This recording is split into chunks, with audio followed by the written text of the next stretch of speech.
त्याच्यामुळे सर्वप्रथम 2 ओळी सांगणं आवश्यक आहे. थोडी भांडारा धन्याचा हा माझा, मी तो हा माझा. सद्गुरूचं ज्ञान आपल्याकडे मांडतो आहे, जे काही त्यांचं विचारधन मिळालं ते शास्त्रापुढे ठेवतो आहे. त्याच्यामुळे हे सांगणं आवश्यक आहे की मी कोणी विद्वान नाही, पंडित नाही, एक शिष्य आहे आपल्या सगळ्यांचा. परंतु सद्गुरूंचं जे काही विचारलं आहे आपल्याकडे ठेवायला इथे एक माध्यम म्हणून आपली आलो. आणि गायक असल्यामुळे काही गाणी सुद्धा मी लिहून आणलेली आहे. सध्या माझी तुम्हाला स्पेशल देईल. गुरुपौर्णिमा, व्यासपूजा, गुरुपूजा, गुरु परब्रह्म असा असताना विषय अतिशय सुंदर विषय. गुरु परब्रह्म याचा उच्चार केल्याने संपूर्ण वातावरण सुंदर होतं. आणि हे आल्यावर मला ते स्पंदन जाणवत आहे. तुमच्या सगळ्या भक्तीचे, श्रद्धेचे स्पंदन ते आल्याबरोबर करतात. सद्गुरूंची कृपा सगळ्यांवर. भारत देश, आपल्या देशामध्ये प्रत्येक गोष्टीला, जी काही आध्यात्मिक गोष्ट निर्माण झालेली आहे, प्रत्येक गोष्टीला आध्यात्मिक आशय आहे आणि व्यवहारिक आशय. जसं आपल्या देशाचं नाव भारत, हे नाव अतिशय विचार करून आपल्या ऋषीमुनींनी हे नाव ठेवलेलं आहे. भा म्हणजे प्रकाश आणि रथ म्हणजे एकरूप. प्रकाश हे ज्ञानाचं सूचक आहे आणि रथ म्हणजे एकरूप होणे. ज्ञानामध्ये एकरूप होणाऱ्या, ज्ञानाशी रथ होणाऱ्या, ज्ञानामध्ये रमणाऱ्या ऋषीमुनींची, योगीजनांची, भक्तांची, साधकांची, शिष्यांची भूमी म्हणजे भारत भूमी. महाप्रकाश रथ एकरूप होणे, ज्ञानामध्ये एकरूप होणाऱ्या साधकांची भूमी म्हणजे भारत. आणि या भारतभूमीला वैदिक परंपरा लाभलेली आहे. वैदिक या शब्दाचा अर्थ सद्गुरू फार छान सांगतात आम्हाला. वेद म्हणजे जाणणे, ज्ञान प्राप्त करणे, आणि वैदिक म्हणजे जाणून त्यानुसार, ज्ञान प्राप्त करून त्यानुसार आचरण करणे.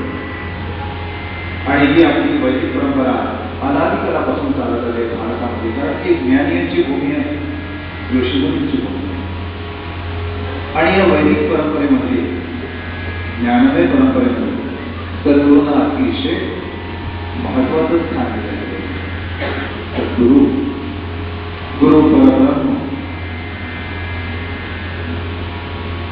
सद्गुरू. गुरु हा शब्द जर आपण बघितला तर याची उकल गुरुचरित्रात फार सुंदर केली. गती देणारा, र अग्निबीज आणि उकार विष्णूंचा असे हे 3 उपशब्द अक्षर मिळून गुरु हा शब्द बनलेला आहे. गुरु म्हणजे साक्षात परब्रह्म. संपूर्ण पापांचं क्षालन करणारे एक महान अस्तित्व म्हणजे सद्गुरू. अशी सद्गुरूची व्याख्या गुरुचरित्रात दिलेली आहे, अनेक ठिकाणी दिलेली आहे. गुरूंची महत्ता अनेक ठिकाणी दिलेली आहे. आपण सतत जर ती वाचली तर आपल्याला बरोबर. सद्गुरूंचं अनन्यसाधारण महत्व आपल्या सगळ्यांच्या जीवनात.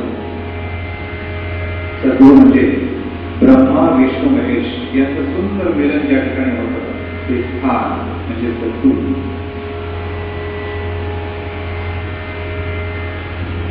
आणि म्हणून गुरु परब्रह्माला गुरु ब्रह्मा, गुरु विष्णू, गुरु देव महेश्वर असं सुंदर श्लोकामध्ये पाळण्यात आलं. सद्गुरू म्हणजे महान अस्तित्व. सद्गुरू म्हणजे शिष्यातील सर्व अवगुण दूर करणारे परम तत्व. सद्गुरू म्हणजे आपले सगळे दोष कधी कधी स्वतःवर घेणारे परम तत्व. सद्गुरू म्हणजे ब्रह्मा विष्णू महेश एकत्र या ठिकाणी आहे ते परमतत्व. गुरु म्हणजे परब्रह्म. आणि म्हणून अशा गुरूंची पूजा आपण आषाढातल्या व्यास पौर्णिमेला करतो. म्हणजे आषाढातल्या पौर्णिमेला गुरुपौर्णिमा, गुरूंचं भजन ते पौर्णिमेला आणि आषाढातल्याच पौर्णिमेला या सगळ्या गोष्टींना अतिशय महत्व आहे. जे आपले भारतीय सण जे निर्माण करण्यात आलेले आहेत ते एवढीच नाही, प्रत्येक शास्त्राला, विज्ञानाला, ज्ञानाला धरून सगळे सण आपले निर्माण करण्यात आले आणि त्यानुसार आपल्यावर वैदिक संस्कार वारंवार होतात. ही फक्त भारतीय प्रथा, फक्त भारतात आहे, बाकी अन्य कुठल्याही देशात नाही. आणि म्हणून भारत ही ज्ञानियांची भूमी.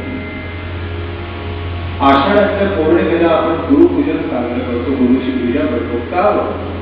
पौर्णिमाच का? आषाढच का? आणि व्यास पौर्णिमा का? असं का बघा. आपल्या गुरु म्हणजे महान तत्व. आपल्या सगळ्या ग्रहमालिकांमध्ये सगळ्यात मोठा जो ग्रह आहे गुरु, त्याला सुद्धा नाव गुरुच आपण देतो. सगळ्यात बृहस्पती सगळ्यात मोठा ग्रह म्हणजे गुरु. अशा गुरूंचं आपण पूजन आषाढातल्या पौर्णिमेला करतो. का बरं आषाढातल्या पौर्णिमेला करतो? आणि मग त्याला आपण व्यास पूजन करतो. व्यास पौर्णिमा, आषाढ, गुरु या सगळ्या अतिशय ज्ञानमय अशा अवस्था आहेत. त्या जर आपण जाणल्या तर झालं, मुक्ती मिळाली, मोक्ष मिळाले. याच्या व्यास पौर्णिमा, व्यास या शब्दाची सुंदर उकल सद्गुरु करतात ती मी तुम्हाला सांगतो.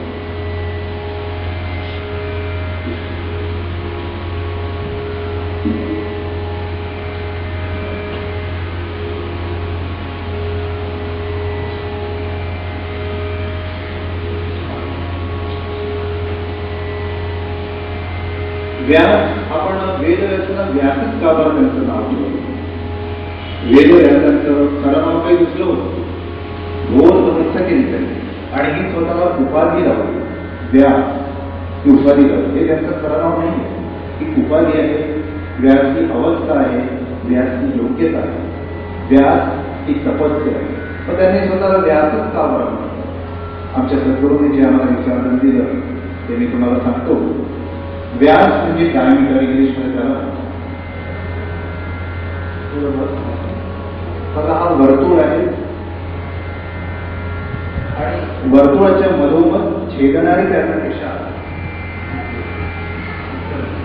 याला डायमीटर किंवा व्यास म्हणतात. मग व्यासच नाव त्यांनी स्वतःच का बरं ठेवलं? सद्गुरू सांगतात, जन्म मरणाचे वर्तुळ अव्याहत सुरू आहे. पुनरपि जननम पुनरपि मरणम पुनरपि जननी जठरे शयनम. अज्ञानात जन्म घेतोय मी, अज्ञानात येतो आहे, पुन्हा जन्म घेतोय, पुन्हा येतोय. ही परंपरा सुरू आहे. मानवाची उत्क्रांती झाली अमेबापासून पेडू, मासा, वानर आणि आपण. अज्ञानात अनेक जन्म गेले. एक कुठला तरी जन्म मानवाला मिळाला की स्वतःबद्दल विचार करावा. या जन्म मृत्यूच्या फेऱ्यावर फिरता फिरता फिरता फिरता एकदा मानवाने विचार केला की मी इथे कशासाठी आलो, मी कशासाठी आलो. विचार करता करता खोल समाधी अवस्थेत गेला मानव. वर्तुळावरून खोल मध्यात आला म्हणजे समाधी अवस्था. समाधी अवस्था विचार करता करता जन्म मरणाच्या फेऱ्यात फिरता तरी एका जन्माचा विचार केला, मी कशासाठी आलो, घोर तपस्या केली, साधना केली, समाधी अवस्थेत मानव गेला. वर्तुळाच्या मध्यभागी तिथे भरपूर ज्ञान प्राप्त केले, समाधी अवस्थेत. आणि मग ते ज्ञान केवळ स्वतःपुरता मर्यादित न ठेवता ते ज्ञान पुन्हा समाजाला वाटण्यासाठी पुन्हा या वर्तुळावर आहे. समाधी अवस्थेत केले, ज्ञान प्राप्त केलं, पुन्हा समाजात आले आणि संपूर्ण समाजाला ते ज्ञान त्यांनी वाटलं. हा झाला बरोबर व्यास.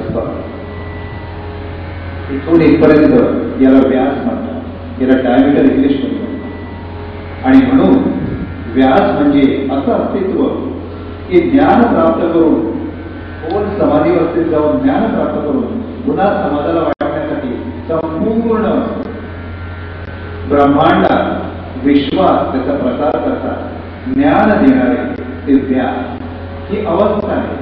व्यास म्हणजे अवस्था आहे, व्यास म्हणजे योग्यता आहे, व्यास म्हणजे तपस्या आहे, व्यास म्हणजे उपाधी. हे कार्य वेद व्यासाने, त्यांचं दुसरं नाव काही असेल, हे त्यांनी स्वतः केलं संपूर्ण समाजाला ज्ञान देण्याचं. आणि म्हणून ज्ञान देणारे ते व्यास. व्यास स्वतः त्यांचं नाव जरी काही दुसरं असलं तरी आज आपण त्यांना वेद व्यास, परंतु हे कार्य व्यासांचं आणि सद्गुरू, आणि म्हणून त्यांनी स्वतःचं नाव व्यास. ही व्यास शब्दाची उकल आहे. मग व्यास पौर्णिमा आपण पौर्णिमाला साजरा करतो, आषाढातच साजरा करतो. याला पण खूप गहन शब्द. आषाढ भारी घरात तृप्त झालं, तृप्त होण्यासाठी अनेक वर्षांच्या धारा इथे पडत असतात, मेघ दाटलेले असतात, पाऊस कोसळत असतो आषाढ या महिन्यामध्ये, आणि पृथ्वी तप्त झालेली असते. तिला या धारांची अतिशय आवश्यकता असते पृथ्वी. आणि म्हणून आषाढामध्ये बरसणाऱ्या त्या धारा पृथ्वीला तृप्त करतात, शांत करतात, समाधानी करतात.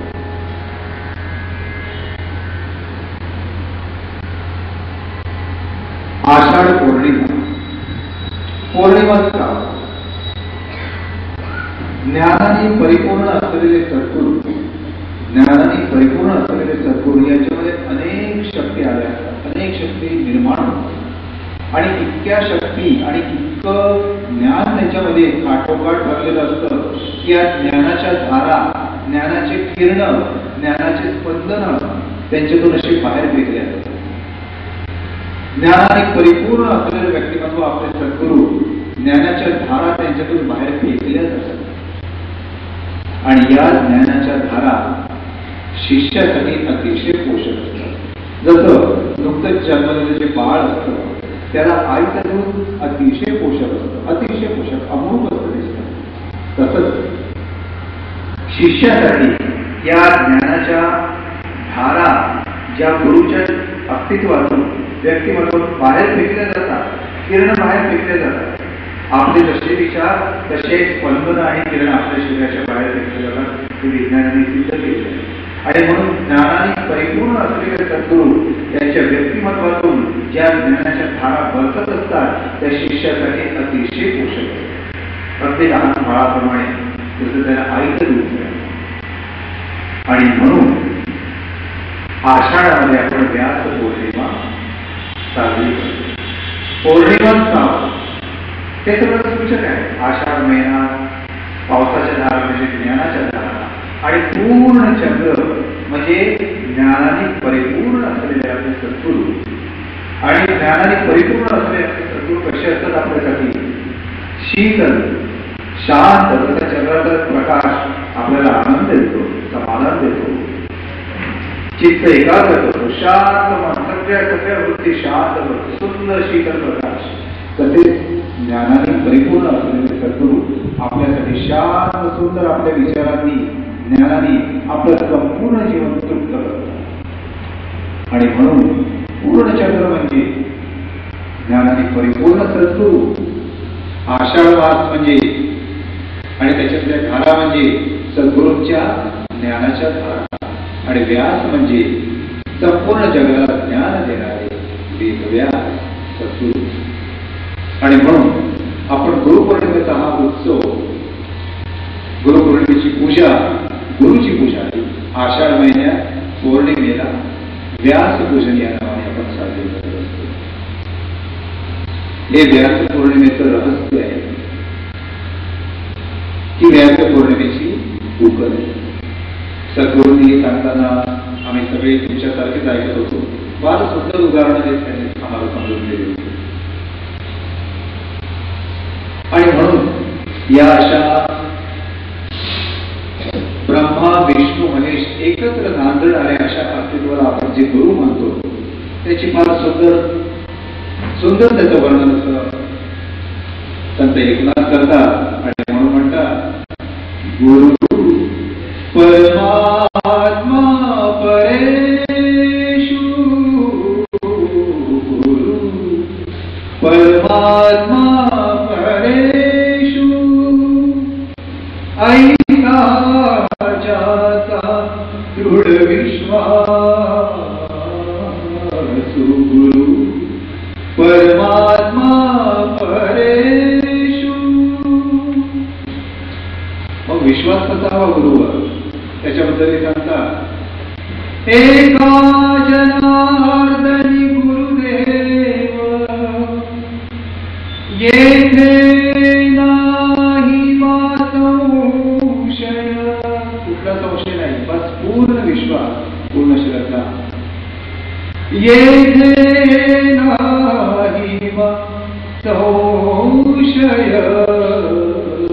गुरु परमात्मा परेषु, गुरु परमात्मा परेषु. सद्गुरु परमात्मा तत्वाचे साक्षात परमेश्वर सद्गुरु. आणि म्हणून संत एकनाथ सद्गुरूंना साक्षात परमेश्वराचंच उदाहरण दिलं.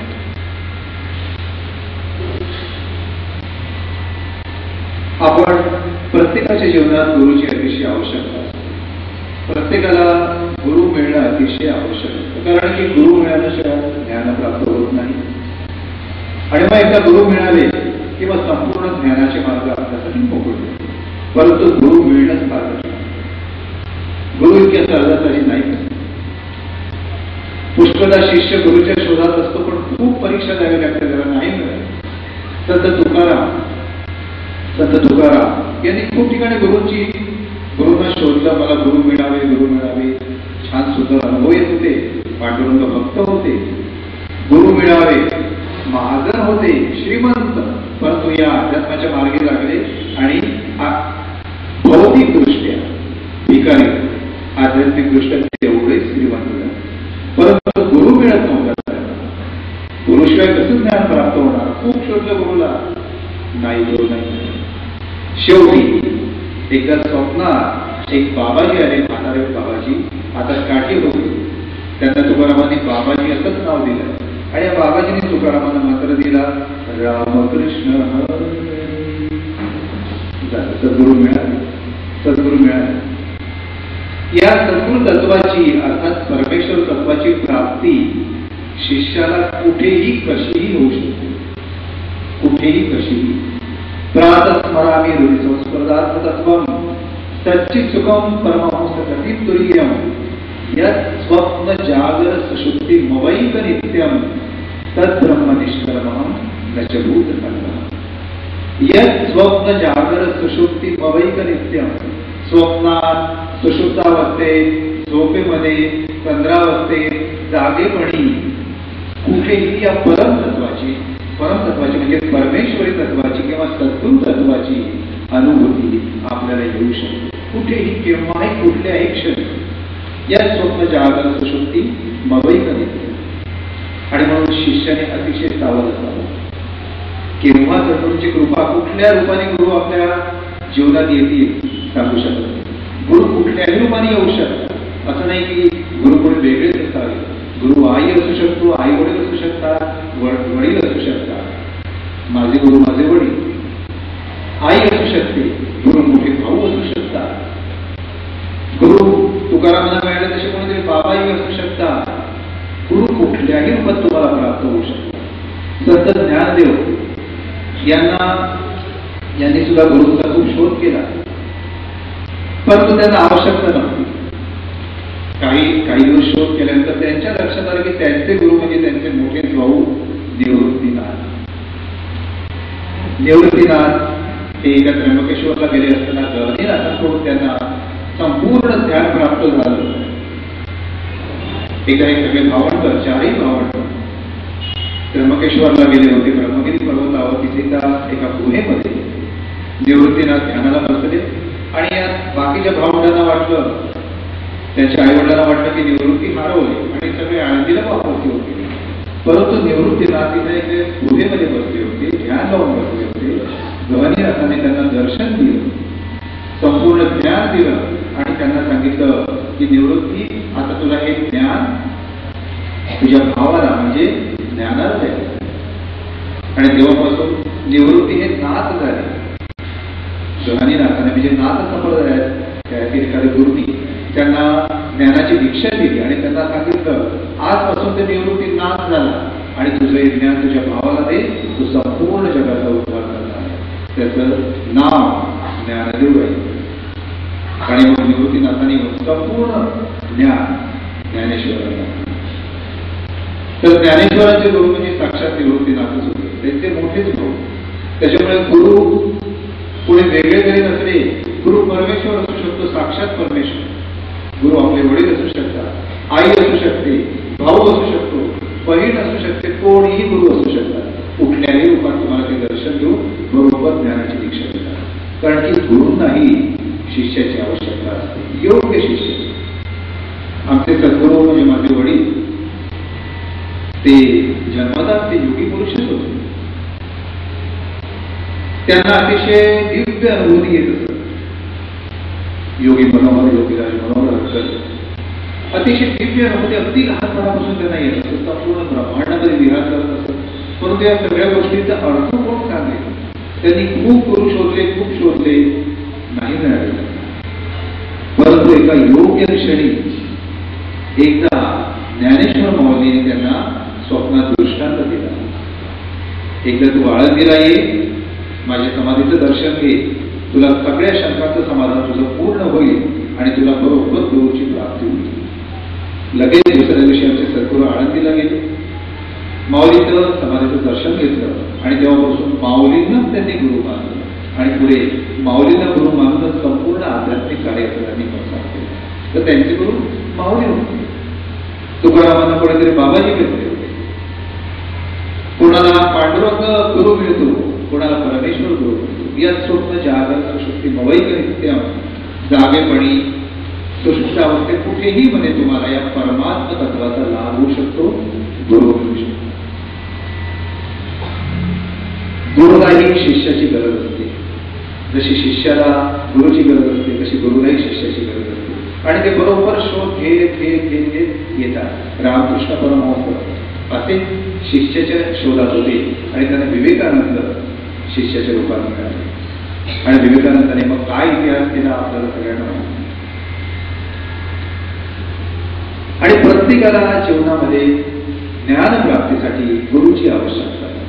आणि म्हणून कबीरांनी फार सुंदर ओळी दिली आहे. म्हणतात गुरु बिन कौन बताए, गुरुशिवाय आपल्याला कोण पाठ दाखवणार आहे. फार बिकट यमघाट आहे आपला. हे जीवन म्हणजे यमघाट आहे. गोंधळलेल्या अवस्थेत आपण राहतो. गुरु बिन कौन बताए, बड़ा बिकट यमघाट,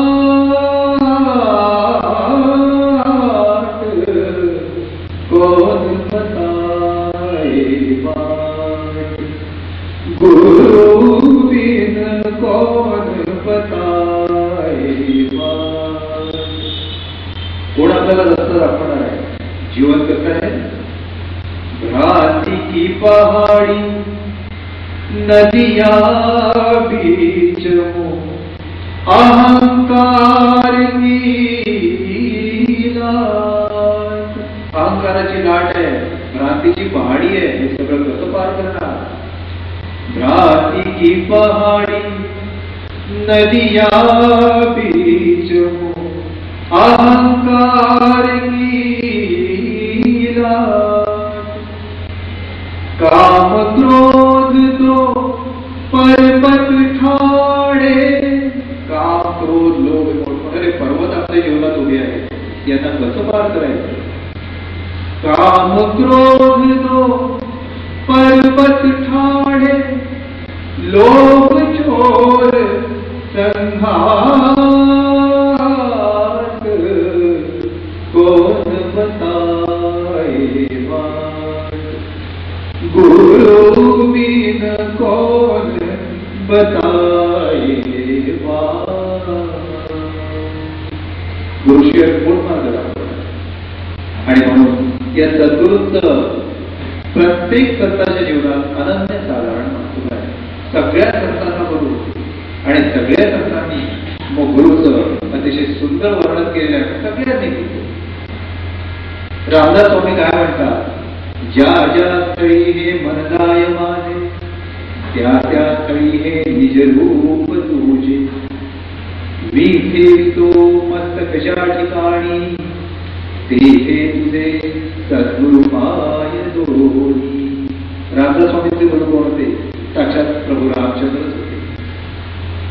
संत कबीर काय म्हणतात आपल्या सद्गुरूबद्दल, सारो सहज समाधी भरी, सारो सहज समाधी भरी, गुरु प्रताप जा दिन ते जाही, गुरु प्रताप जा दिन ते जाही, दिन दिन अधिक चली, सारो सहज समाधी भरी.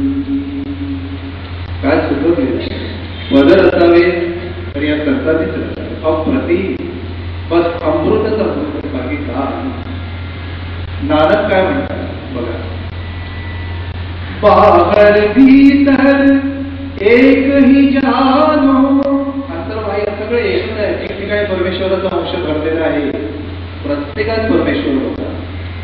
बाहर भीतर एक ही जानो, यह गुरु ज्ञान बताई,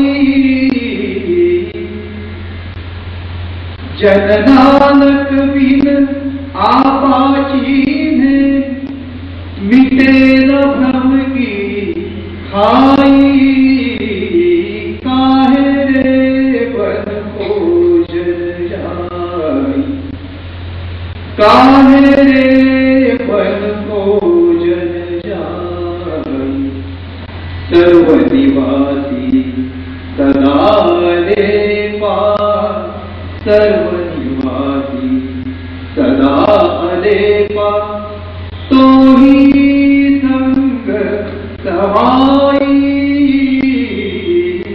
काहे रे बन भोजन जाई. अरे रानात शोधायला कशाला जातो? सर्व निवासी सदा देवा. सगळ्या ब्रह्मांडात जर वास आहे तरी सुद्धा सगळ्यात अलिप्त जो आहे तो तुझ्यामध्येच आहे. तोही संग समाई, काहे रे बन भोजन जाई. बाहर भीतर एक ही जानो, कणाकणात परमेश्वर आहे. यह गुरु ज्ञान बताई. हे कोण सांगतात आपल्याला? हे ज्ञान कुठून प्राप्त होतं? सद्गुरू. आणि म्हणून सद्गुरू जीवनात अतिशय आवश्यक आहे. त्यांच्याशिवाय जीवनाचा विडा पार होऊ शकत नाही. गुरुविना कोण बताए. संत तुलसीदास किती छान म्हणतात गुरुबद्दल, तुलसीदास गुरु करुणा बिन विमल विवेक होई, बिनु विवेक संसार घोर निधी, पार न पावे को. संसाराचा गाडा भवसागर पार करायला फक्त सद्गुरूची आवश्यकता. आणि मीराबाई काय म्हणते बघा, किती सुंदर बनलेलं आहे. वस्तु मोलिक दी मेरे सतगुरु, कृपा करी अपनायो, कृपा करी अपनायो, पायो जी मेरे राम रतन पायो, पायो जी मेरे राम रतन पायो. हे रतन धर्माला कशामुळे मिळाले? सद्गुरूच्या. सद्गुरू जीवनामध्ये अतिशय आवश्यक. असे सद्गुरू यांचं मूळ व्यासपीठ म्हणजे दत्तात्रय. दत्तात्रेयांची जन्मकथा आपल्याला सगळ्यांना माहिती आहे. वर वाचल्यावर ती कथा थोडीशी अश्लील वाटते. तुम्ही सगळ्यांनी गुरुचरित्रामध्ये कसं वाचलेले ज्यांना माहिती नसेल त्यांना आता मी सांगतो आहे. अतिशय छान सुंदर कथा. या कथेचा आशय जर आपल्याला माहिती झाला तर वेळ आपला. ब्रह्माने सृष्टीची निर्मिती करण्यासाठी 7 पुत्रांची निर्मिती केली. मरीची, अंगिरस, पुलस्त्य, पुलह, ऋतू, अत्रि आणि वशिष्ठ. याच्यापैकी अत्रि ऋषीची कन्याची पत्नी, अत्रि ऋषीची पत्नी म्हणजे अनुसूया. अनसूय असं तिचं नाव होतं. तिला अनसूया. हे रामाला एका आश्रमात राहत होते. अनसूया ही अतिशय पतिव्रता होती. पतीची सेवा करणं, आज्ञाची सेवा करणं, ब्राह्मणाची जी कोण येतील त्यांची मनोभावे सेवा करणं, त्यांना भोजन देणं, जे काही मिळेल त्याच्यातून त्यांना भोजन देणं, स्वतः उपाशी राहायची परंतु ब्राह्मणांचं भोजन करायची, पतीची पूर्ण सेवा करायची, आश्रमात राहत होती. आणि पतिव्रता, अतिशय महान पतिव्रता. संपूर्ण 3 लोकात तिचं नाव झालं की पृथ्वीवर अशी अनसूया नावाची एक महान पतिव्रता आहे. संपूर्ण 3 लोकात तिची कीर्ती पसरली. नारद मुनी गेले, ब्रह्मा, विष्णू, महेश तिघांकडे गेले. नारद मुनी त्यांना सांगतात, अहो तुम्ही ऐकलं का, त्या पृथ्वीवर एक महान पतिव्रता निर्माण झालेली आहे. तुमच्या स्थानाला आता धक्का लागतोय. ती तुमच्याही पुढे जाऊ शकते. कळलावी नारद त्याने जाऊन सांगितलं ब्रह्मा विष्णू महेश. ब्रह्मा विष्णू महेश ऐकून चकित झाले की आमच्यापेक्षा महान कोण. ही आता कथा आहे. आमच्यापेक्षा महान कोण. आम्ही सुद्धा पृथ्वीवर पाहू आणि तिची परीक्षा घेऊ. आले ब्रह्मा विष्णू महेश पृथ्वीवर आले. तिथे आश्रमात गेले, ब्राह्मणाच्या वेशात गेले. माई भिक्षा दे, माई भिक्षा दे. अत्रि ऋषी बाहेर गेले होते. अनसूया आश्रमात एकटी होती. ब्राह्मणाला बघितलं. 3ही ब्राह्मणद्वारे आलेले होते. त्यांचे पाय धुतले, पूजा केली. या महाराज बसा, मी आपलं काय सेवा करतो.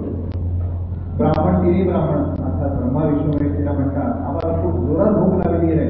तू आम्हाला ताबडतोब सुग्रास अन्न वाढ. जे काही घरी होतं तिने सांगितलं. महाराज जशी आपल्या आज्ञा गेली. चुलीजवळ गेले, स्वयंपाक करावा. स्वयंपाक करायला लागली. तेवढ्याच तिला पुन्हा बोलवलं. या 3ही ब्राह्मणांनी घरी बसले होते पाटावर. म्हणे तू स्वयंपाक केल्यावर आम्हाला जे वाढशील ते असंच नाही वाढायचं. मग कसं वाढायचं. बघा तेवढी कशी परीक्षा. मग कसं वाढायचं. अनसूयेला सांगता, तू लग्न होऊन आम्हाला तिघांनाही वाढायचं.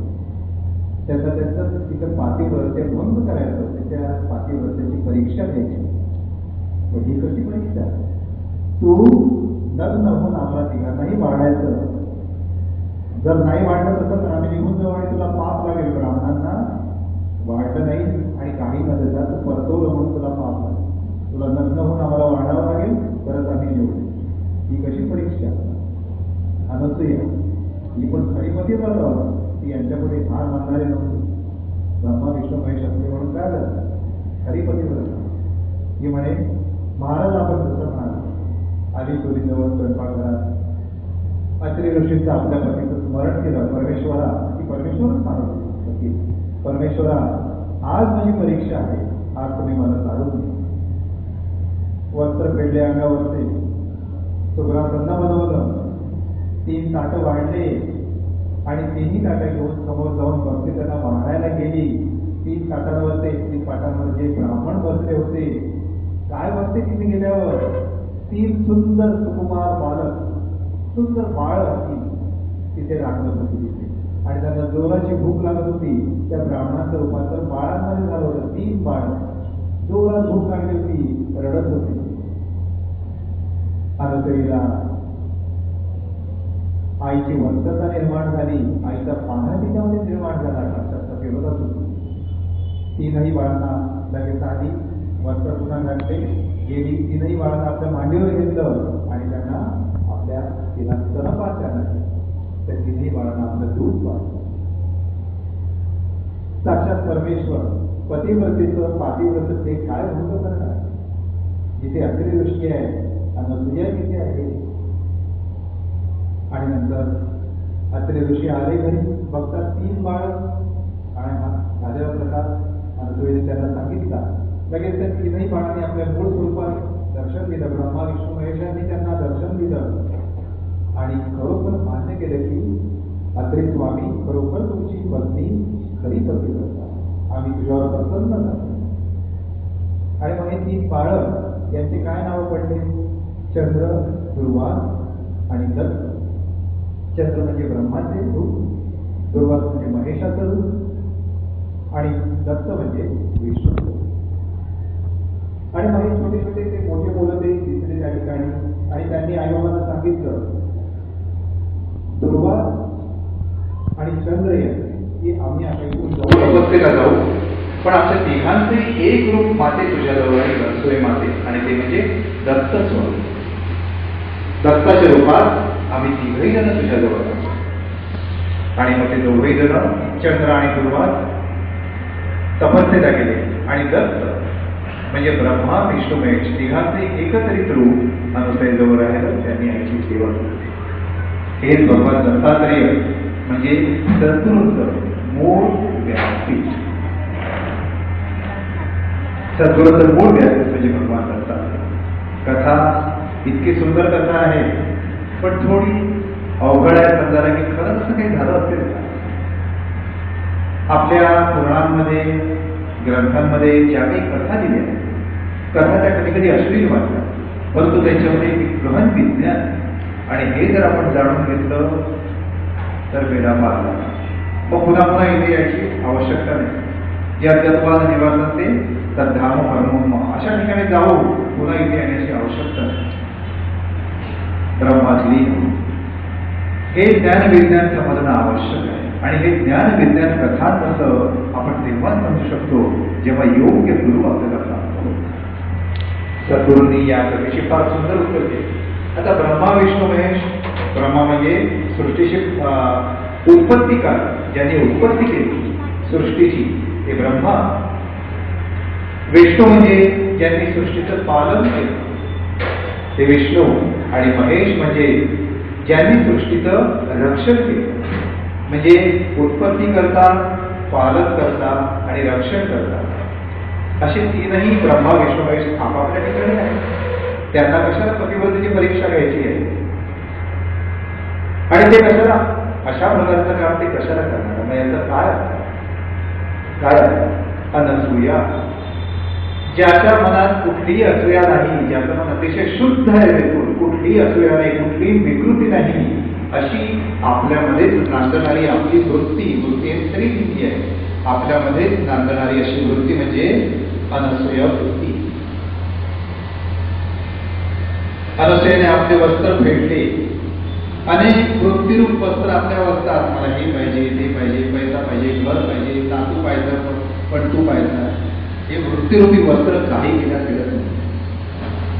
हे वृत्तीरूपी वस्त्रांना भागवतकारांनी, वेदव्यासांनी वस्त्राची पुन्हा एक छान अशी उपमा दिलेली आहे. आणि मग ते पद दिलं गेलेलं आहे, जेरे काना जेरे सोळी अनदुगडी. काय झालं होतं? भगवंत गोपालकृष्ण या गोपिकाचे वस्त्र येऊन जाऊन त्या वस्त्रांवरच आहे. वस्त्र सोडून झाडावर बसले. पुन्हा अगदी सारखं घेतली. अशी ब्रह्मा विष्णू महेशाने परीक्षा घेतली. झाडावर बसले आणि गोपिकांना म्हणतात, मी कसं नाही तुम्हाला प्राप्त होणार, तुम्ही कशा नवलं बाहेर या, तरच मी तुम्हाला प्राप्त होईल. पुन्हा याचा अर्थ काय? कथा अश्लील आहे, परंतु अर्थ काय? वृत्तीहीन जे काही मायांची वृत्ती तुमच्यामध्ये आहे, हे पाहिजे ते पाहिजे, वृत्तीहीन होऊन या, मग मी बरोबर तुम्हाला प्राप्त होईल. सगळी माया आपल्यामध्ये जी साठलेली आहे, मायाच्या अनेक वृत्ती आपल्यामध्ये ज्या साठलेल्या आहे, हळूहळू त्या मायारूपी वस्त्रांना आपण जेव्हा बाहेर काढतो, सोडतो आणि वृत्ती होऊन पूर्ण शरण परमेश्वराला जातो, तेव्हा तो परमेश्वर आपल्याला प्राप्त होतो. आणि अशा अवस्थेचं रक्षण करणारी अवस्था आपल्याच म्हणजे अत्री, तर म्हणजे रक्षण करणे. आपल्यामध्ये एक पुरुष असा आहे की जो आपल्या चांगल्या वृत्तीचं रक्षण करू शकतो आणि तो पुरुष सद्गुरूंच्या कृपेने तयार होतो. हा पुरुष म्हणजे अत्रि. अनवसेची त्यांनी असं रक्षण केलं होतं स्वतःमध्ये की ती अनसय. हे सगळं अत्रि ऋषी अनसय हे सगळं आपल्यामध्ये ब्रह्मा विष्णू महेश सद्गुरूंमध्ये बाकी सगळं आपल्यामध्ये. आणि म्हणून गोपाळकृष्ण सुद्धा वस्त्र सोडून गेले आणि मग गोपिका मग सगळे वस्त्र तशाच बाहेर येतात वस्त्र न घालता आणि म्हणतात आता एकदा तुला शरण आलो आता काय राहिलं. हात जोडिता बंधन तुटले आता जीवाला मी पण कुठले. सगळं तुला अर्पण केलं आता मी कुठे राहिली.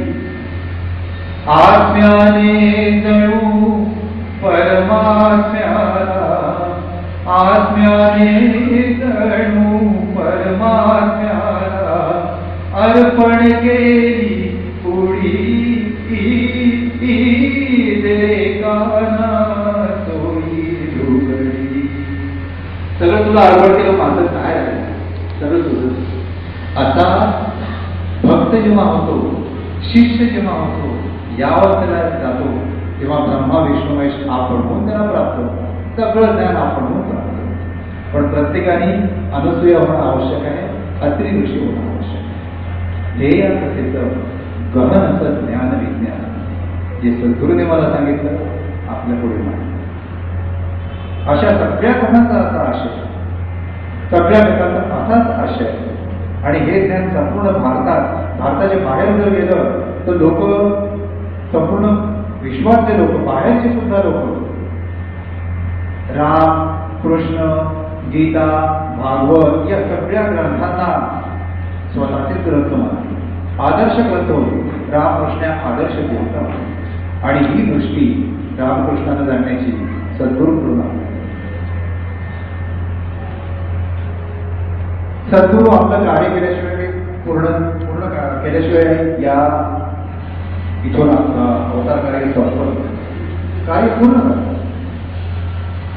सद्गुरूंची वेळ आली की बरोबर सोडून सगळं चालले जातात. परंतु जोपर्यंत कार्य पूर्ण होत नाही तोपर्यंत इथेच राहतात. आणि जर अशी काही वेळ त्यांच्यावर आली की मध्येच जाण्याची वेळ आली तर त्यांना वाचवणारे बरोबर इथे येतात. सद्गुरूंची ही एक गोष्ट लक्षात ठेवणं आवश्यक आहे. एक 10-15 मिनिटं उशीर होईल चालेल का? चालेल ना? आवडत आहे ना सगळ्यांना? सद्गुरू आपलं कार्य केल्याशिवाय इथून अवतार कार्य करतो. तुम्हाला माहिती असेल गजानन महाराजच्या पोथीमध्ये लिहिलेलं आहे. आता गुरु कसे असतात आपल्याला माहिती आहे. ते शिष्यासाठी काही करायला विचारायला तयार होतात. शिष्याला वाईट वाटत नाही. एकदा सगळे त्यांचे शिष्य मागे लागले. सोमवती अमावस्या होती. गजानन महाराज चला तुम्ही आपण नर्मदेचं स्नान करू आणि त्यांना ओंकारेश्वरला घेऊन घेऊ. त्यांनी सांगितलं अरे मला नेऊ नका माझा ऐका तिथे गेल्यावर तुमची भजी होईल. नाही तुम्ही आमच्यासोबत चला गेले. ओंकारेश्वरला गेले. नर्मदेचं मोठं पात्र होतं. दोन्ही बाजूने भरलेली होती. आपल्याला नर्मदा पार करायची आहे आणि नंतर स्नान करायचं. त्यांनी सांगितलं अरे मला नेऊ नका त्या नावेमधून गडबड होईल काही अनर्थ होईल. नाही महाराज तुम्ही चला. सगळे मागे लागले. शेवटी त्यांचा आग्रह म्हणून बसले. गजानन महाराज त्या होळीमध्ये बसले आणि नाव गंगेचं पात्र पार करायला लागले. जाता जाता मध्ये काय झालं एका खडकावर नाव आदळली. मोठं छिद्र पडलं आणि नावेत पाणी भरायला लागलं. इतकं पाणी भरलं की आता नाव बुडायला आली. आता कसं करायचं. मग शिष्यांच्या लक्षात आलं महाराज आम्ही तुमचं ऐकलं नाही म्हणून ते सगळं घडून गेलं. यावेळेस आम्हाला क्षमा करा. पुन्हा मी असं तुम्हाला आग्रह करणार. गजानन महाराजांच्या लक्षात आलं अरे ठीक आहे शांत बस सगळं ठीक. नर्मदेचं स्मरण केलं आणि काय चमत्कार.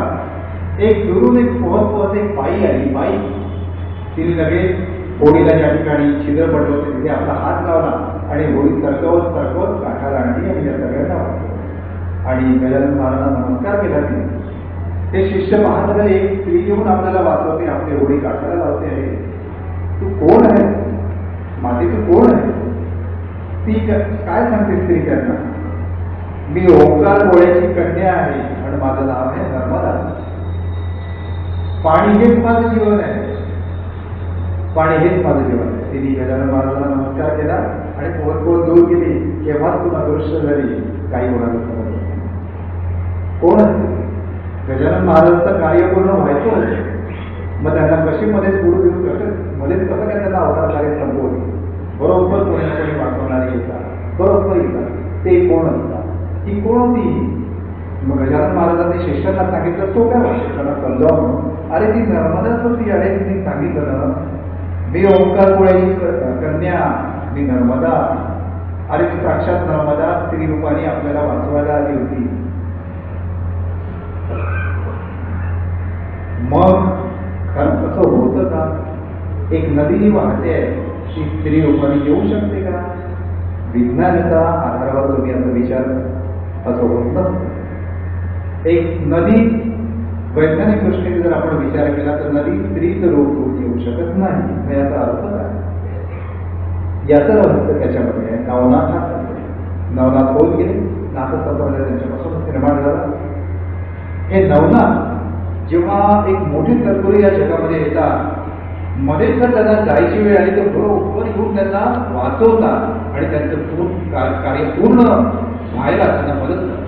कारण की सद्गुरूचं कार्य पूर्ण होईस्तोवर ते आपला अवतार संपवू शकत नाही. पण मध्येच जर जायची वेळ आली, नवनाथ कुठल्या तरी रूपाने येतात आणि बरोबर सद्गुरूंना वाचवतात. गजानन महाराजांचं कार्य पूर्ण व्हायचं होतं, नवनाथ नर्मदेच्या रूपाने आले. हे नवनाथ महाकारण अवस्थेमध्ये, हा आपला जडदेह, लिंगदेह, त्याच्यानंतरचा देह म्हणजे कारण देह, त्याच्यानंतरची अवस्था म्हणजे महाकारण अवस्था.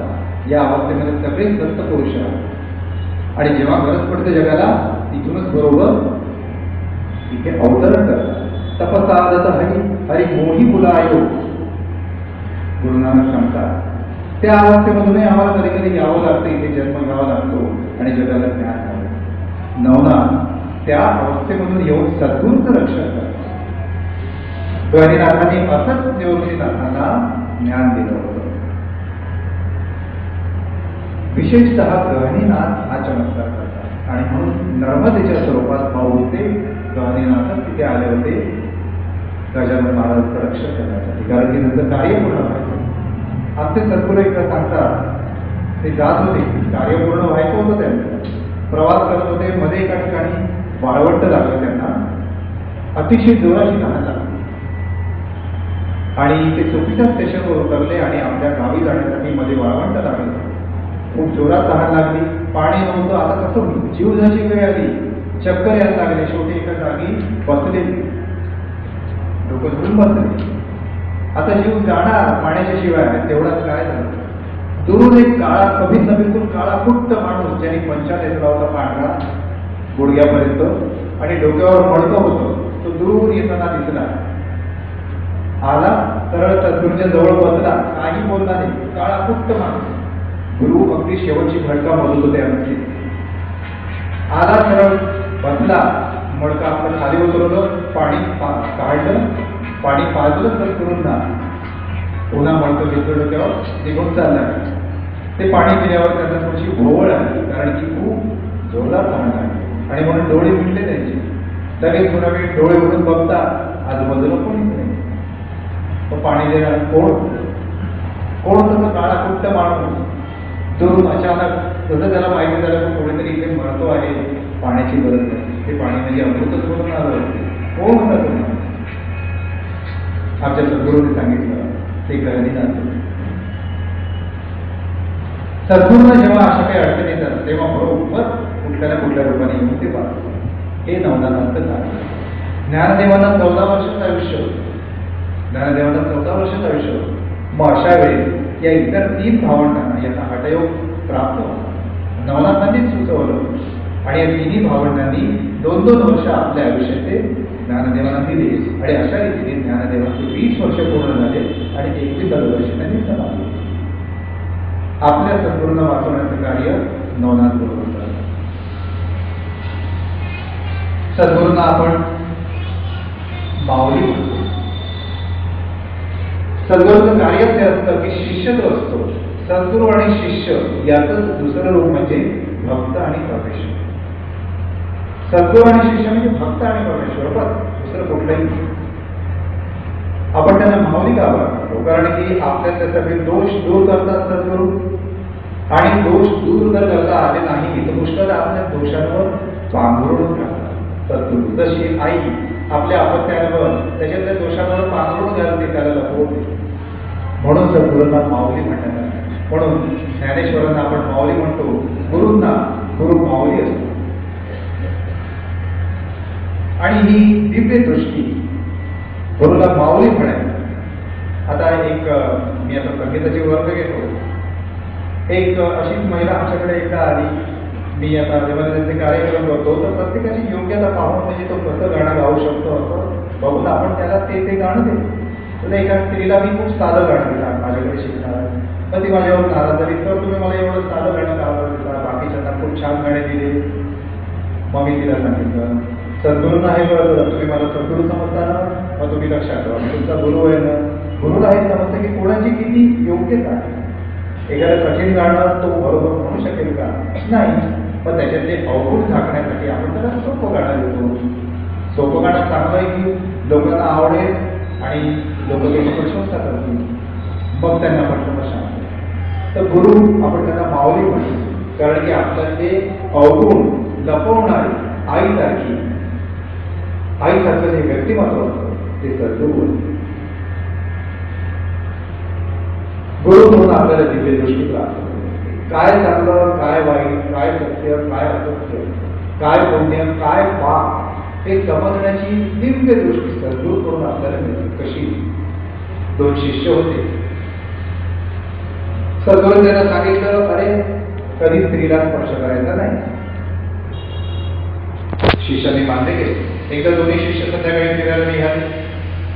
जाता जाता बाजूलाच एक तलाव होता आणि त्या तलावामध्ये एक स्त्री गटांगळ्या खात होती, पडली. ती वाचवा ओढत. दोन्ही शिष्य जात होते. तिला पाहून या दोघांपैकी एक मात्र लागेल ताबडतोब धावत गेला, सूर मारली, पाण्यात गेला, आपल्या खांद्यावर तिला घेतलं आणि तिला वाचवलं आणि आपल्या रस्त्याने पुन्हा झाला. दुसरा शिष्य त्याला काय म्हणतो, अरे तुम्ही काय केलं? सद्गुरूंनी सांगितलं होतं की स्त्रीला स्पर्श करायचं नाही. दोघेही गुरुजवळ गेले. याने गुरुंना सांगितलं, यांनी त्या महिलेला वाचवलं, आपल्या अंगावर घेतलं आणि काठावर आणून सोडलं. यांनी नियम मोडला. सद्गुरू हसत आहे. सद्गुरू सांगतात, अरे वेड्या, मी तुम्हाला काय सांगितलं होतं? स्त्रीला स्पर्श करू नका असं सांगितलं होतं, परंतु स्त्रीला वाचवू नका असं मी तुम्हाला सांगितलं. स्पर्श करू नका म्हणजे मनाने स्पर्श करू नका, विकृत मनाने स्त्रीला स्पर्श करू नका. माझ्या म्हणण्याचा हा आशय होता. ते समजण्यासाठी सुद्धा शिष्याची योग्यता सुद्धा तेवढी हवी, नाहीतर पालख्या गड्यावर पाडली. जसं एका गुरुने एकदा सांगितलं शिष्याला, शिष्य मूढमती होता, काही त्याला ज्ञानप्राप्ती होत नव्हती. सद्गुरूंना विचारलं, सद्गुरू मला ज्ञानप्राप्ती आणि मोक्षप्राप्ती केव्हा होईल? सद्गुरू म्हणे, मी मेल्यावर. आता मूढमती हा शिष्य, मी मेल्यावर तुला मोक्षप्राप्ती होईल. त्याला वाटलं की आपले सद्गुरू मेल्यावरच आपल्याला मोक्षप्राप्ती जा. मूढमती सद्गुरूंना वारंवार मारण्याचा प्रयत्न करायला लागला. अनेक प्रयत्न केले. सद्गुरूंना कोण मारणार? आपण बघितलं नवनाथ कसे वाचवतात. हारला. मग शेवटी सद्गुरूंना विचारलं, सद्गुरू मी तुम्हाला वारंवार मारण्याचा प्रयत्न करतोय पण तुम्ही मरतच नाही. सद्गुरू विचारतात, अरे तू असं कशाला करतोय? सद्गुरू तुम्हीच तर सांगितलं, मी मेल्यावर म्हणजे तुम्ही मेल्यावर मला मोक्षप्राप्ती मिळेल. अरे मूर्खा, मी तुला सांगितलं मी म्हणजे आपल्याचा अहंकार. तुझ्यातला मी मेला किंवा तुला आपण मोक्ष प्राप्ती होईल. परंतु हे समजण्यासाठी शिष्याचा पूर्ण विश्वास सद्गुरू, दृढ विश्वास. सगळी दुनिया एकीकडे, सद्गुरू माझे बाप असा विश्वास असला तरच ज्ञान येतात. कारण की सद्गुरू आपले अवगुण दूर करत असतात आणि पुष्कळदा सद्गुरू आपल्याला जे साध्य झालं नाही, जर आपण संकटात असलो तर आपले संकट स्वतःवर ओढवून घेतात. आणि असे मूढमती असे साधक असतात, असे शिष्य असतात, त्यांचा कधी एका गुरुवर विश्वासही बसत. ती भावी ठाकरे गजानन महाराजांच्या काळामध्ये एका गुरुवर तिचा विश्वास बसत नव्हता. मुळगावला राहायची. गजानन महाराज शेगावला होते आणि त्यांचा एक शिष्य होता पुंडलिक, त्याचं नाव होतं पुंडलिक. तो पण मुळगावला राहायचा. ती भावी ठाकरे त्याच्याकडे आली. एकाही गुरुवर तिचा विश्वास बसत नव्हता. अरे पुंडलिका, तो अंजनगाव तिथे तो केशाजी नावाचा गुरु आलाय, चल आपण त्याला गुरु करू. त्या गजानन महाराजाला काय गुरु करतो तू? तर माझ्यासोबत. तो त्याचं कीर्तन आहे, त्याची दीक्षा घेऊन तो कानमंत्र देईन आपल्याला, त्याला गुरु. आणि पुंडलिकाला मग ती घेऊन जायच्या प्रयत्न होती. परंतु गजानन महाराजांनी मग त्याला स्वप्नात दृष्टांत दिला, अरे आता कुठेही जाऊ नको, कोणी कानमंत्र दिला म्हणून तो गुरु होत नसतो. मग पुंडलिक त्याची निष्ठा पूर्ण गजानन महाराजांवर होती. तो तिच्यासोबत गेला नाही आणि पुंडलिकाला पुढे ज्ञान प्राप्त झाले.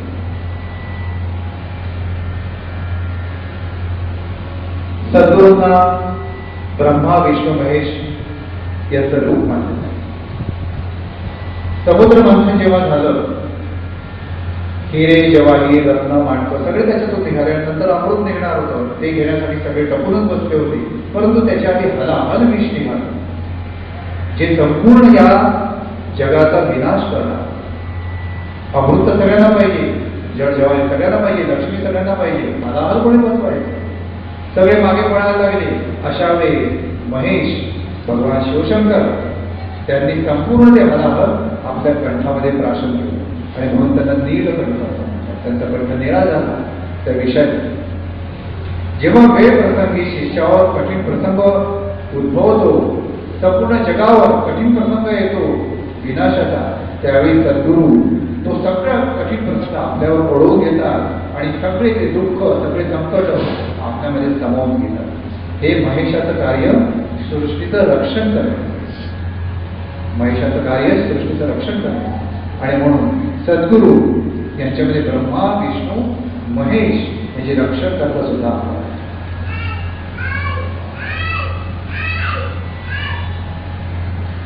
समज रामदासांनी सांगितलेलं आहे, ती शिकवण आपल्याला सद्गुरूकडून नेहमी मिळत असते.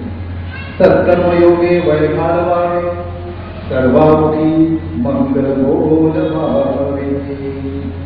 कुठलं कर्म चांगलं, कुठलं वाईट, पुण्य काय, पाप काय, परोपकाराय पुण्याय पापाय परपीडनम. गीतेमध्ये सांगितलं आहे, जर एवढं जरी आपण लक्षात ठेवलं तरी आपल्या हातात नेहमी पुण्यच घडणार. परोपकार करा, पुण्यच पुण्य मिळेल. आणि कधी कोणाला पीडा देऊ नये. कोणाला पीडा देणे सगळ्यात मोठं पाप आहे, ते कधीही करू नका. ही शिकवण आपल्याला सद्गुरू करून. सत्कर्म दुष्कर्म याची शिकवण, काय दुष्कर्म काय सत्कर्म आणि कर्म कसा असतो आपल्याला सगळ्यांना माहिती आहे. आणि कोण खरा आणि कोण खोटा हे सुद्धा समजण्याची शक्ती आपल्याला सद्गुरू करून. सद्गुरू खेवनहार आहे, परमतत्व आहे, दिव्य दृष्टी देणारी आहे, संपूर्ण शिष्याचं जीवन सोन्यासारखं करणार आहे. आपण इथे कशासाठी जन्म घेतला त्याचं उद्दिष्ट आपल्याला समजून देणारे म्हणजे आपले सद्गुरू.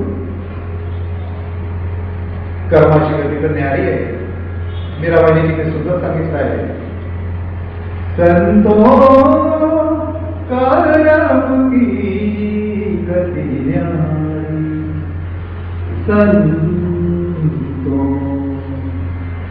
बड़े बड़े नयन दिए मिर्गल को, कोयल कर निगारी, संतो कर्म की गति न्यारी, संतो मूरख को तुम राज दियत हो, मूरख को तुम राज दियत हो, पंडित फिरत भिकारी, संतो कर्म की गति न्यारी, संतो. कर्माची गती न्यारी आहे. जो खरा ज्ञानी आहे पुष्कळदा दुनिया त्याला ओळखत नाही. ज्याने खूप दिखावा केला त्याच्या मागे दुनिया लागते. परंतु अशा वेळी सत्य कसं ओळखायचं याचं ज्ञान देणारे एकमेव सद्गुरू. आणि म्हणून सद्गुरूंना परब्रह्म असं म्हणतात. आणि मग सद्गुरूच्या ठिकाणी दृढ विश्वास जर आपला राहिला तर सगळं सोडत कुठलीही गोंधळलेली अवस्था आपल्याला नसते. गीतेमध्ये अर्जुन अतिशय गोंधळलेल्या अवस्थेत कुरुक्षेत्रावर सैन्य उभा आहे. अर्जुन गोंधळला. कधी कधी आपण जीवनात गोंधळतो. अशा वेळी सद्गुरूचं स्मरण केलं तर बरोबर योग्य मार्ग. दोन्हीकडचं सैन्य उभा आहे. भगवंत गोपाल कृष्ण अर्जुनाचे गुरु परमेश्वर मित्र गुरु सगळं काही आहेत तिथे उभे. अर्जुन गोंधळला, घाबरला. माझे गुरु सोबत द्रोणाचार्य आहे, माझे भाऊ आहे, हे आहे, यांना तेव्हा मी कसं मारू. भगवंत त्याला सांगतात, अरे तू आपलं कर्म कर आणि मारणारा तू होतो कोण. मारणारा तू होतो कोण हे सगळं आधीच ठरलेलं आहे. तू फक्त निमित्त आहे. तुला माध्यम व्हायचं आहे. तुला माध्यम व्हायचं. तू आपलं कर्म कर. तू कशाला गोंधळात पडतो. आणि मग अशा वेळी अष्टभावाची जागृत होतो. अष्टतांत्रिक भाव वेगळे. घाबरलेल्या वेळेस गोंधळलेल्या अवस्थेमध्ये जे अष्टभाव निर्माण होतात ते म्हणजे कोणते. गात्र शिथिल होतात, कशाला कोरड पडते, शरीराचा दाह होतो, अंगावरचे केस उभे राहतात, अंगावर रोमांच येतात, गात्र शिथिल होतात, मन भ्रमिष्ठासारखं होतं, शरीराचा दाह होतो. आणि अर्जुनाच्या हातून अशा वेळेस गांडीव धनुष्य गळून पडायला लागतं. भगवंत आता मी कसं करतो. भगवंत सांगतात, करणारा तो होतो कोण. कर मी तुला आज्ञा देतो. सगळं युद्ध कर. सगळं जे व्हायचं आहे ते आधीच घडलेलं आहे. याच्यामध्ये विज्ञान आहे बरं वेदव्याचा. जे पुढेही व्हायचं आहे ते आधीच ठरलेलं आहे. सगळं मागे झालं, आता होतंय, पुढे व्हायचंय, तो सगळा बिंदू तो जो क्रम आहे आधीच ठरलेला आहे. तो तसाच घडणार आहे. तुला फक्त माध्यम पाहिजे. कसं हे समजण्याला कठीण आहे. आज मी याच्यावर खूप चिंतन केलं. कधी कधी चिंतन करणं छान वाटतं. आज मी आमच्या सद्गुरूच्या समोर बसलो तर चिंतन केलं की जे गीतेमध्ये सांगितलेलं आहे की जे घडलेलं आहे, जे होत आहे, ते होणार आहे, याचा संपूर्ण पाढा तयार आहे. ते संपूर्ण रेडी आहे सगळं. फक्त आपण त्या त्या अवस्थेमध्ये जातो आहे आणि त्याचा अनुभव. उद्या काय घडणार आहे, आपण इथून गेल्यानंतर आता कुठल्या रस्त्याने जाणार आहे, आपण काय खाणार आहे, हे सगळं ठरलेलं आहे. पुढचं जेवण सगळं ठरलेलं आहे. सगळं ठरलेलं आहे. तसंच होणार. तर भगवंत सांगतात सगळं ठरलं आहे. आणि यालाच पटत आपण सिनेमामध्ये पुष्कळ दाखवतो. आमच्या सद्गुरूंनी सांगितलं की योगी पुरुष सद्गुरू हे बघू शकतात मागे काय झालं आणि पुढे काय होणार आहे. त्या पुढच्या भविष्यात जाऊन हे असं असं होणार आहे. सद्गुरूंना माहिती आहे. ते बरोबर सगळं आधी चित्र रेडी आहे. फक्त तुम्हाला भूमिका करायची. कशी. एखादा लेखक असतो, कवी असतो, त्याला आधी काहीतरी सुचतं. म्हणजे ते सगळं त्याच्या डोक्यात आधीच तयार आहे. परंतु प्रत्यक्ष कृती घ्यायला कशाची गरज आहे. कलम, लेखन. जोपर्यंत ते कलम कागदावर उतरवणार नाही तोपर्यंत जे काही त्याच्या डोक्यात आहे काव्य लेखन ते जगापर्यंत पोहोचणार नाही. जगाला माहिती होणार. मग इथे माध्यमाचं कार्य कोण करतो आहे. कलम, पेन, लेखणी. म्हणजे सगळं डोक्यामध्ये आधीच तयार आहे. बस असं भगवंत कृष्णाला सांगतात, अरे सगळं ते आधीच घडलेलं आहे. घडलेलं आहे. बस तू माध्यम हो, नंतर पुढे हो, मी सांगतो. आणि मग अर्जुनाने धनुष्य उचललं आणि घोर युद्ध झालं. चांगल्या आणि वाईट होती. आणि पांडवांचं त्याच्यामध्ये अशा वेळेस सद्गुरू परमेश्वराचं स्वरूप असतात. आणि म्हणून म्हणतात तू घाबरू नको, तू पुढे हो. बस माझ्यावर सोबत दे, सगळं मी पाहून घेऊ. अशा वेळेस सद्गुरू मागे सर्व धर्मात परित्यज्य मामेकं शरणं व्रज अहं त्वां सर्व पापेभ्यो मोक्षयिष्यामि मा शुचः. मी सगळं तुझं पाप हरण करीन. सगळे तुझे संकट माझ्यावर ओढून घेईन. बस तो आपलं कर्म कर. तो आपलं कर्तव्य कर. शिष्यातले सगळे अवगुण दूर करणारे, शिष्यातल्या सगळ्या पापांचं क्षालन नाश करणारे, शिष्यातल्या सगळ्या पापाचं दहन करणारे परम तत्व म्हणजे आपले सद्गुरू. आणि जीवनामध्ये पहिला गुरु कोण असतो तर जन्म देणारी आई. आई आपल्याला पोट भरून चालायला शिकते. आणि म्हणून आई सुद्धा आपला पहिला गुरु आहे. आणि जीवनात नंतर ज्ञान देणारे जे आपल्याला गुरु मिळतात ते सुद्धा आपल्या आई वडिलांप्रमाणेच असतात. म्हणून आपण प्रत्येक जण द्विज आहोत. द्विज म्हणजे ज्यांना दोन आई वडील आहेत, जन्म देणारे, ज्ञान देणारे. आणि म्हणून भगवान गोपालकृष्णांना सुद्धा द्विज असं म्हणतात. आणि मग शास्त्र या आईबद्दल फार चांगलं म्हणतो. नास्ति गंगासमं तीर्थम, नास्ति मातृसमो गुरु, नास्ति विष्णुसमं देवं, नास्ति तत्त्वं गुरो परमः. आईसारखं गंगेसारखं तीर्थ नाही, आईसारखा गुरु नाही, विष्णूसारखा देव नाही आणि गुरुसारखं परमतत्व नाही. काय सुंदर आहे. सगळं अमृतच आहे, सगळं अमृत. जेवढं ऐकावं, जेवढं श्रवण करावं तेवढं कमी, सगळं अमृत. आणि म्हणून सद्गुरूच्या ठाई निष्ठा, दृढ विश्वास असणं अतिशय आवश्यक आहे. जेव्हा सद्गुरूच्या ठाई आपला दृढ विश्वास असतो तेव्हा बघा, जेव्हा सद्गुरूच्या ठाई आपला दृढ विश्वास असतो तेव्हा शिष्याचा स्तर आपण उंचवतो. शिष्य आपण मूळ उच्च अवस्थेत जातो. गुरुच्या ठाई असलेली श्रद्धा शिष्याला आपण उच्च स्तरात नेतो. उद्धरेत आत्मनात्मानं नात्मानं वसादये. भगवंत गोपालकृष्णाने सांगितलंय, स्वतःचा उद्धार स्वतःच करायचा. कसा? गुरुवर श्रद्धा ठेवून. आपण तुम्ही उच्च अवस्थेत. जेव्हा इंद्राने भयंकर कोप केला, खूप पाऊस आला, जेव्हा